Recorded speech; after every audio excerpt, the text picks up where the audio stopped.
The Bears mailbag opens up with a burning question about Declan Doyle's burner segment. Could Jonathan Taylor really become a mid-season acquisition if the Colts stumble out of the gate? Picture a scenario in which Frank Reich's squad limps to a 2-6 record by the trade deadline, their offense sputtering under a patchwork quarterback carousel of Daniel Jones and Anthony Richardson. Ownership and the front office are whispering about a reboot, new coach, new GM, fresh direction.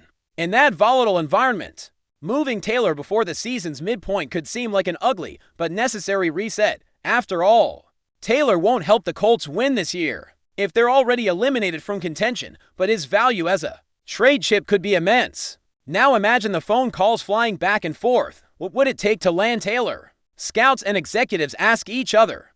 The Bears, staring at a ground game that remains inconsistent despite Adree Swift's reliable, if not spectacular, contributions, could very much consider pulling the trigger. Swift can catch passes out of the backfield and is a solid starter, but he's not a true top-tier bell cow, and his backups, intriguing as they may be, all carry question marks. Sliding in a healthy, hungry Jonathan Taylor, still one of the league's premier runners, might give the offense that extra jump, creating sustained drives and opening up play-action opportunities in a way Swift alone cannot. But at what cost? We only need to look back at the Christian McCaffrey trade to San Francisco for a cautionary tale. The Panthers shipped out their franchise back for 2 second-rounders, a third, and a fourth for picks in total, 2 of them on day 2. Yes, McCaffrey was coming off injuries and Carolina was floundering, but once he landed with the Niners, their entire offense transformed. Yet, despite his brilliance, McCaffrey missed nearly the entire following season to injury. And history will judge whether San Francisco overpaid for just 2 years of elite production. Bears decision-makers must ask, is Taylor's peak value worth that level of capital? I'd argue no. In a perfect world, if Taylor is tearing it up, a package centered around to mid-round selections, say a 2nd and a 5th, feels more appropriate. Even adding a late-round flyer might sweeten the pot without mortgaging the franchise's future. Anything north of the data picks and a higher-end day 3 selection starts to inch dangerously close to repeating San Francisco's gamble.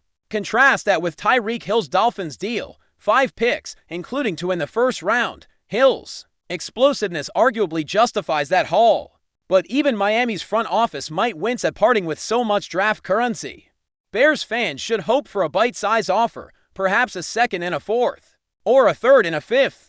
Leaving enough flexibility to continue building around Caleb Williams and bolster a defense that still needs an edge rusher and depth in the secondary. If Taylor does hit the market, Chicago could consider shifting offensive philosophy on the fly. Matt Eberflus's unit, prized for its discipline and versatility, would love a back who can handle 20-plus carries a game, punish linebackers on contact, and grind out yardage on 3rd and short. Taylor ticks all those boxes, and Seattle showed last season how a consistent rushing attack can elevate an entire roster. But what if the Bears don't pull the trigger? Then they lean on Swift to set the tone, mixing in Pharoh Cooper or rookie Isaiah Williams on passing downs. That approach has merit too, particularly if they prioritize retaining draft picks for the looming free agency swings of 2020-6. Of course, all this speculation hinges on how the Colts fare through October. If Reich steals his locker room, Richardson learns to harness his incredible upside, and the offensive line stays healthy, Taylor might remain off the market. But if the season collapses into losses and locker room tension, Indianapolis could determine that trading Taylor at peak trade value represents the best path to restocking their cupboard and starting anew. In that case, Chicago must be prepared with an offer that balances ambition with prudence, one that acknowledges Taylor's status as a premium back without surrendering the building blocks for their own renaissance. So, is Taylor the missing piece for a Bears squad eager to vault back into NFC contention? He certainly could be, provided the price feels right. Move too aggressively, and you risk undermining future roster building. Move too hesitantly, and you might miss out on securing a generational talent who could propel this franchise back to relevance. As the trade deadline approaches, keep a close eye on Indy's record. The chatter about Reich's job security and the whispers around the Colts' negotiating table. If Chicago can strike the right balance, offering a compelling package without mortgaging its future, they may find themselves with one of the league's most dynamic runners in Jonathan Taylor, ready to breathe new life into Soldier Field's ground attack. When you step back and look at the landscape of the NFC North, the question of which franchise holds the brighter horizon, Chicago or Green Bay, inevitably circles back to the quarterback under center. Both rosters brim with young talent and both coaching staffs have pedigree. Yet the fulcrum of each team's ceiling is the play caller who drops back on Sundays. In Green Bay, there's that enduring aura of continuity and the wisdom of a front office accustomed to navigating rebuilds. But history alone cannot override the impact of a transcendent signal caller. Meanwhile, the Bears are banking on Caleb Williams fulfilling the lofty expectations that accompanied his college career, with Ben Johnson bringing fresh offensive schematics to the table and Dennis Allen anchoring a defense that could become one of the league's stingiest units. It's tempting to lean on Green Bay's tradition of competitiveness, seasons of double-digit wins seem woven into its DNA, but if Johnson unlocks Williams' full arsenal of throws, if the young wide receivers continue to develop after showing flashes in camp, Chicago's trajectory could very well eclipse the Packers over the next half-decade. Turning to the hopeful underdogs battling for roster spots, it's the undrafted safeties and defensive ends who keep the Bears' practice fields buzzing with speculation.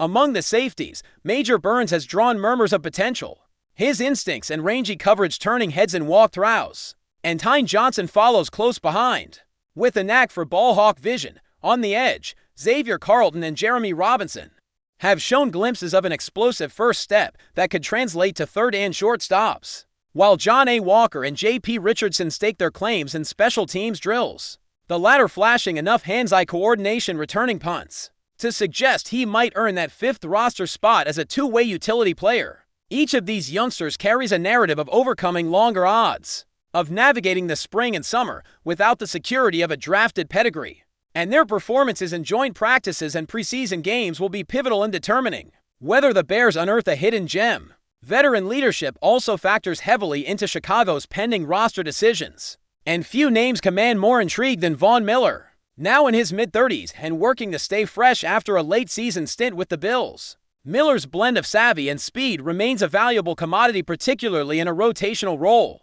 If the Bears can sign him to a low-risk deal that spotlights his pass rush prowess without overtaxing him as a run stopper, his postseason experience and knack for game-changing strip sacks might give the Chicago defense a critical lift. Yet this hinges on Miller's willingness to embrace a reduced workload, and on the front office's desire to preserve cap space and draft picks for the inevitable renewal cycle that follows this year's free agency. Not far from Miller's contract negotiation table is the unfolding drama between Trey Hendrickson and the Bengals, a situation Bears executives will monitor with envy.